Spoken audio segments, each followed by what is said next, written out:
Have you ever noticed how some of the most dangerous health problems are not the loud ones, but the quiet ones? They don't kick the door down.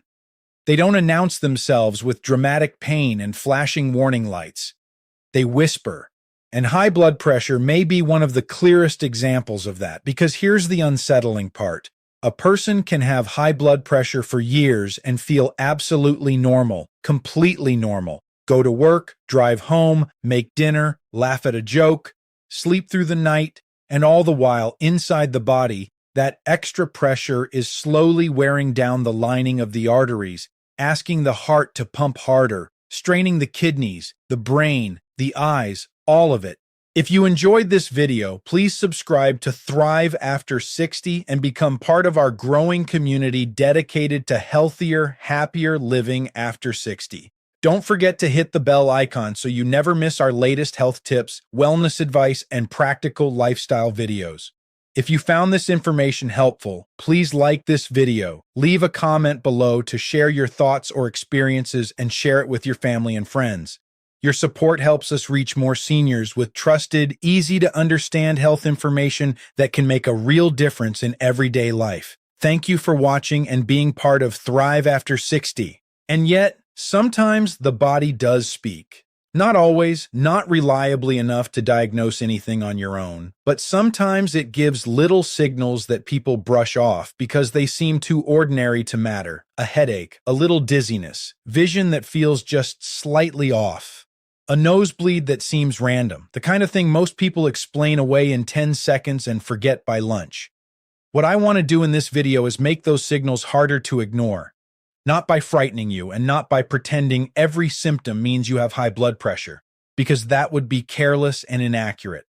High blood pressure is often called a silent condition for a reason. The only way to know for sure is to measure it. But what we can do is understand the kinds of symptoms that sometimes show up when blood pressure is rising or already reaching a level your body is struggling to handle. And once you understand why those symptoms happen, the whole picture becomes much clearer. You stop thinking of them as random annoyances, and you start seeing them for what they may be. Pressure inside a vascular system that is no longer as calm, flexible, and controlled as it should be. So today, we're going to walk through 7 early warning signs people should never just casually dismiss, especially if they happen repeatedly, happen together, or show up in someone who already has risk factors like stress, poor sleep, excess salt intake, weight gain, family history, diabetes, or simply getting older. And along the way, I want to show you what high blood pressure is actually doing beneath the surface, because once you see the mechanism, the symptoms stop feeling random. Let's start at the foundation, because this matters. Blood pressure is the force of blood pushing against the walls of your arteries. Every time your heart beats, it sends blood into a network of vessels that carries oxygen and nutrients to every tissue in your body. That pressure is not bad. You need it. Without pressure, blood doesn't move. But when that pressure stays too high, day after day, month after month, year after year, it begins to injure the system it is supposed to serve. Think of your arteries less like rigid pipes and more like living tissue. They are flexible, responsive, lined with delicate cells called endothelial cells that help regulate blood flow, clotting, inflammation, and vessel relaxation. When pressure stays elevated, those cells take the hit first. Tiny injuries accumulate, the vessel walls become less elastic, the heart has to generate more force to move blood forward, and the organs at the far end of that system, the eyes, the brain, the kidneys, all start dealing with a circulation pattern that is more stressful than it was designed for. That is why high blood pressure is so serious, not because it always feels dramatic, but because it can quietly reshape the physical environment inside your body. Now, here's the first thing I need to make absolutely clear. Most people with high blood pressure do not feel obvious symptoms. I really want to say that plainly because it is the most important truth in this whole conversation. If you are waiting for your body to send you an unmistakable sign, you may wait a very long time. Blood pressure often rises silently. That is why blood pressure cuffs matter so much. The measurement tells you what your sensations often do not. But with that said, there are symptoms that can appear in some people. especially when blood pressure is becoming more severe, more poorly controlled, or more disruptive to the circulation of specific organs. And the first one is probably the one people dismiss most often. Number one is early morning headaches. This is such an easy symptom to wave off. You wake up with a dull pressure in your head, maybe across the back of the head, maybe behind the eyes, maybe just that heavy, thick feeling that makes the morning feel slower than it should. And what do most people think? I slept wrong. I'm dehydrated. I need coffee. It was stress. It'll pass. Sometimes that's exactly what it is. But recurring morning headaches deserve more respect than they usually get, especially because blood pressure follows a rhythm. It is not static all day long. It changes. It responds to stress, sleep quality, hormones, activity, salt balance, medications, and underlying health conditions. For some people, the morning is when those problems become more visible. Here's why. When blood pressure is elevated, especially overnight or in the early hours after waking, it can increase the mechanical stress on the blood vessels in the head. That doesn't mean every headache is a blood pressure headache. Far from it. Headaches are common and nonspecific, but persistent, repeated, especially morning predominant headaches can be one of those clues that something in the pressure system is off. And I think the reason this matters so much is because of how ordinary it feels. Nobody panics over a mild morning headache. People push through it. They normalize it.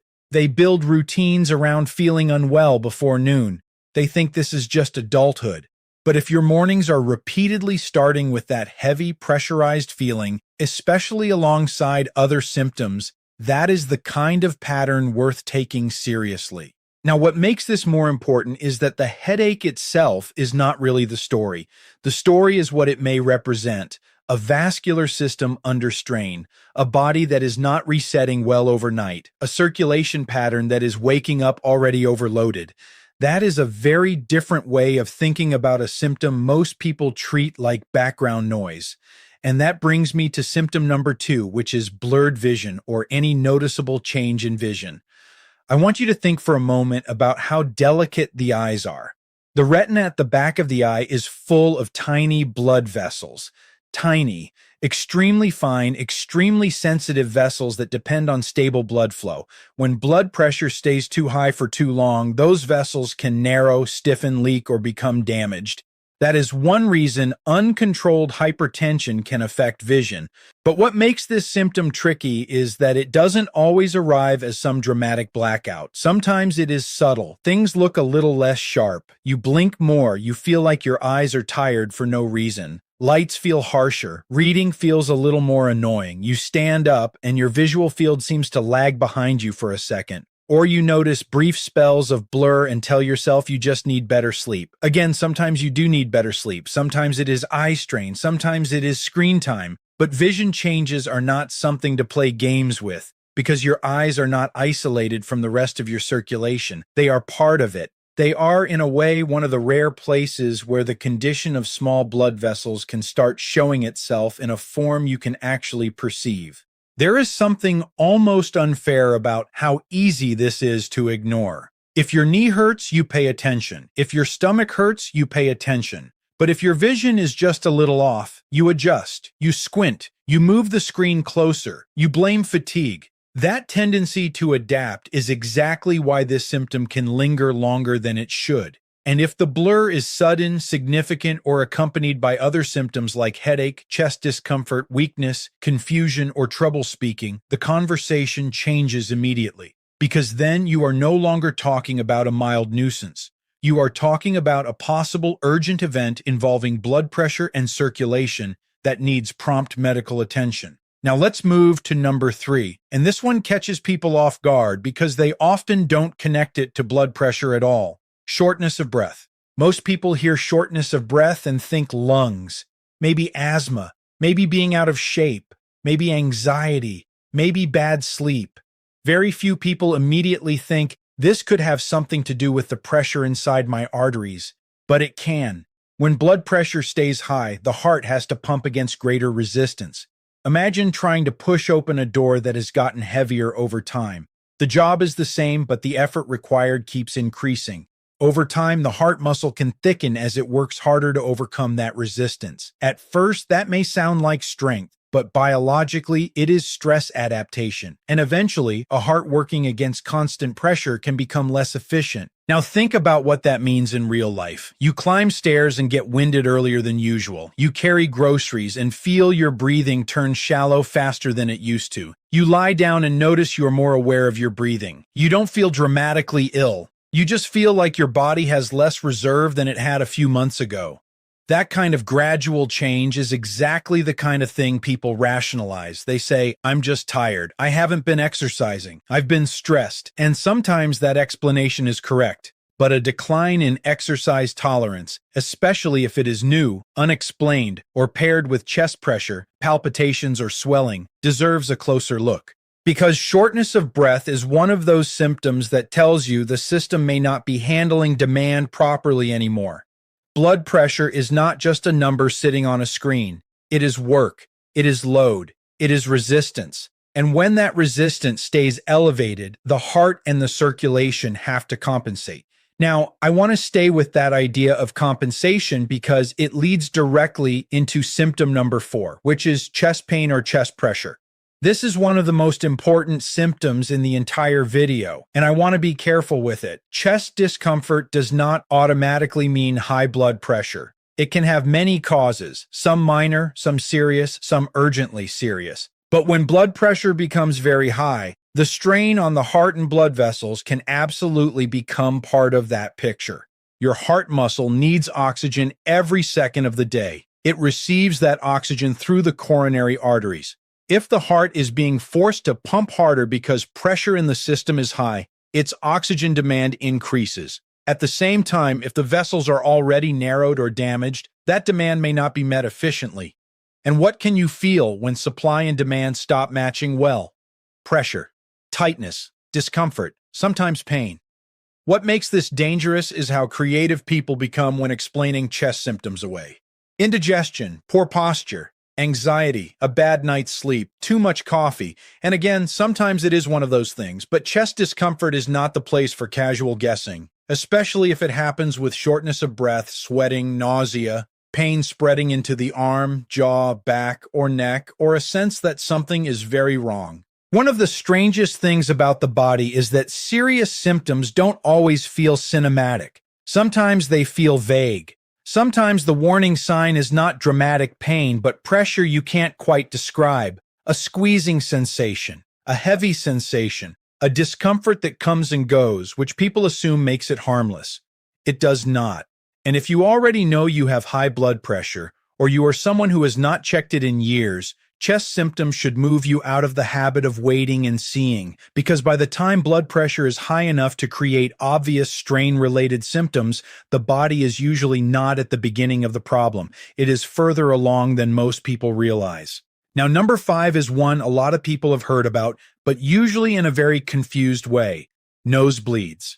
The reason nosebleeds are confusing is that they are common, and most of them have nothing to do with hypertension. Dry air can do it. Picking the nose can do it.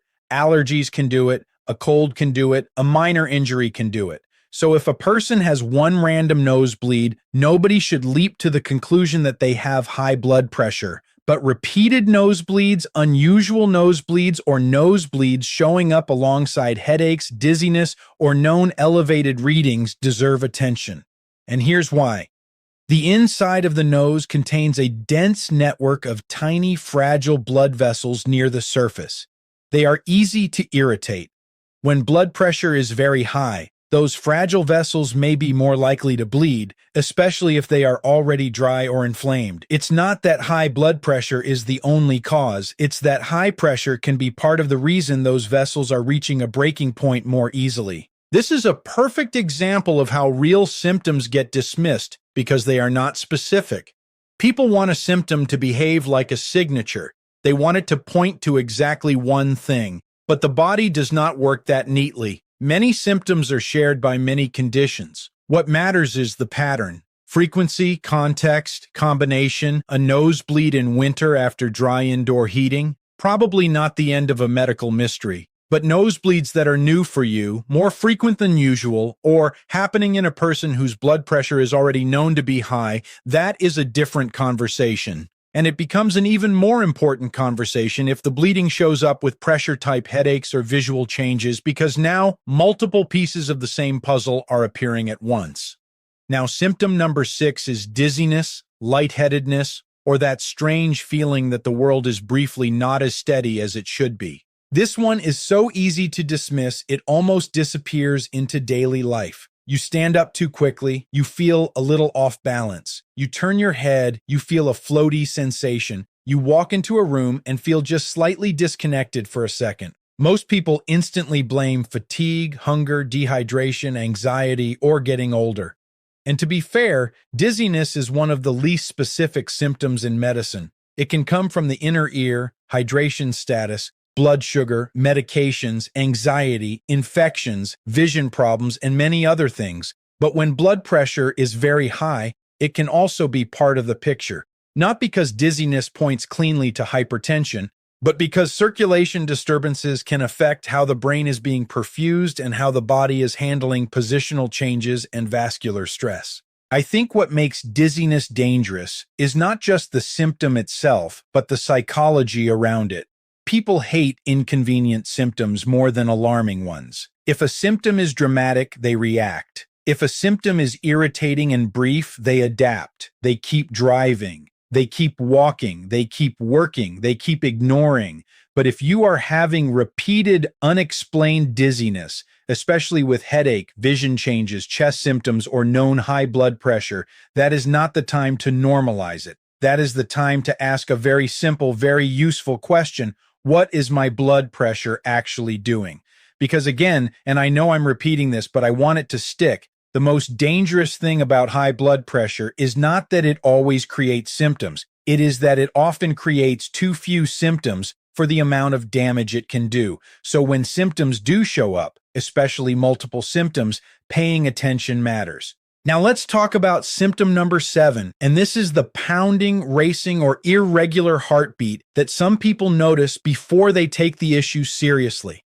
This symptom is interesting because people often interpret it emotionally before they interpret it physically. They say, I think I'm anxious, I think I'm stressed, I think I just had too much caffeine. And sometimes that is true, but the cardiovascular system and the nervous system are deeply connected. When blood pressure is high, when the heart is working harder, when stress hormones are elevated, when circulation is under strain, some people become much more aware of their heartbeat. Maybe it feels forceful, maybe it feels fast, maybe it feels like a skipped beat or a flutter. Maybe it feels like your heart is not calmly in the background anymore. It has entered the room. You can feel it in your chest, your throat, sometimes even your ears. That awareness can happen for many reasons. It is not exclusive to hypertension, but it should not be ignored, especially if it is new, frequent, or happening with chest pressure, breathlessness, dizziness, or a high reading you have already seen on a home monitor or pharmacy machine. What I find fascinating about this symptom is that it reveals how much of health is about thresholds. A system can compensate quietly for a long time. Then one day, you don't necessarily feel the disease itself. You feel the workload, you feel the strain, you feel the body working harder to maintain normal. And that is what palpitations often are, a sensation of effort. A sensation that the calm, automatic rhythm in the background has become noticeable because your system is no longer operating as effortlessly as it once did. Now, we've gone through 7 symptoms: morning headaches, blurred vision, shortness of breath, chest pain or pressure, nosebleeds, dizziness, and pounding or irregular heartbeat. But I want to stop here and say something that may be even more important than the list itself. These are not diagnostic shortcuts. I really want to separate good education from bad internet content right here, because there is a huge difference between saying these symptoms can happen and saying if you have these symptoms, you definitely have high blood pressure.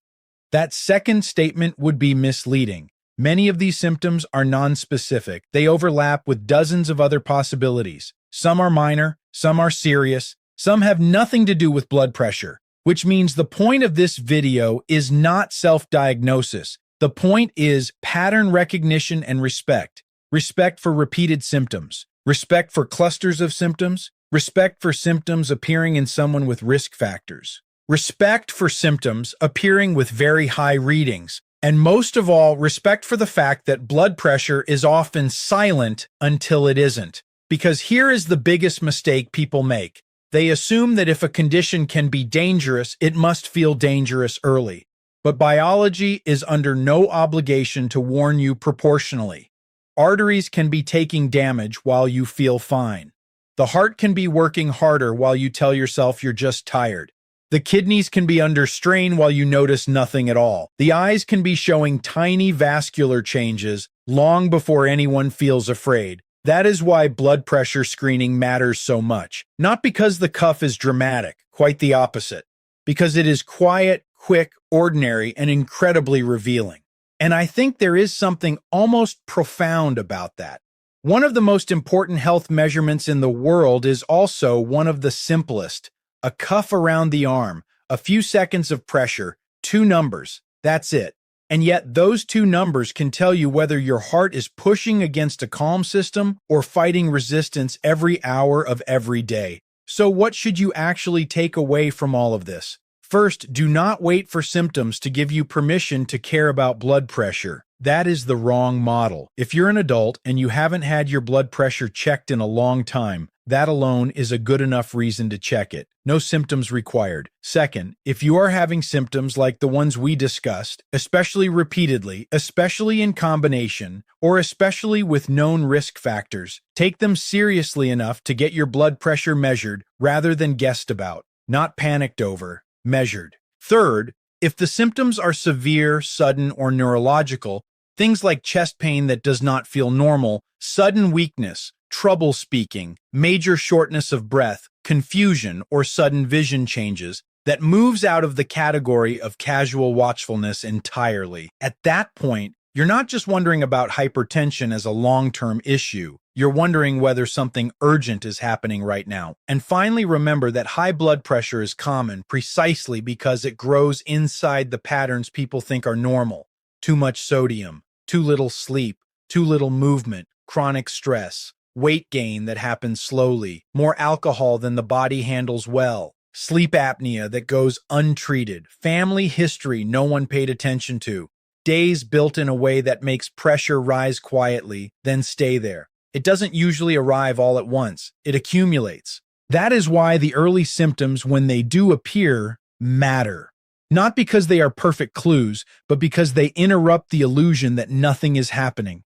They force the question. They create the pause. They give you a chance to stop saying, it's probably nothing, and start saying, let me check. And that small shift in mindset can change a lot. Because high blood pressure is not dangerous just because of what it can feel like. It is dangerous because of what it can do while you are busy feeling ordinary. That is the real story. The headaches matter. The blurred vision matters. The dizziness matters. But the biggest lesson is deeper than any one symptom. The body does not always warn loudly. Sometimes responsibility begins before certainty. So the next time you notice one of these signs, don't do the thing people always do. Don't instantly downgrade it into background noise just because it is common. Ask better questions, look for patterns, respect combinations, and if you haven't checked your blood pressure in a while, let that be the moment you stop relying on sensation and start relying on information. Because the truth is, the most dangerous blood pressure problem is often not the one that hurts the most. It's the one that stays quiet long enough to become familiar. And once you understand that, you never look at these symptoms quite the same way again. So if this video helped you think about high blood pressure a little differently, make sure to subscribe to the channel. And if you want, leave a comment telling me which of these symptoms surprised you most. Thanks for watching, and I'll see you in the next video.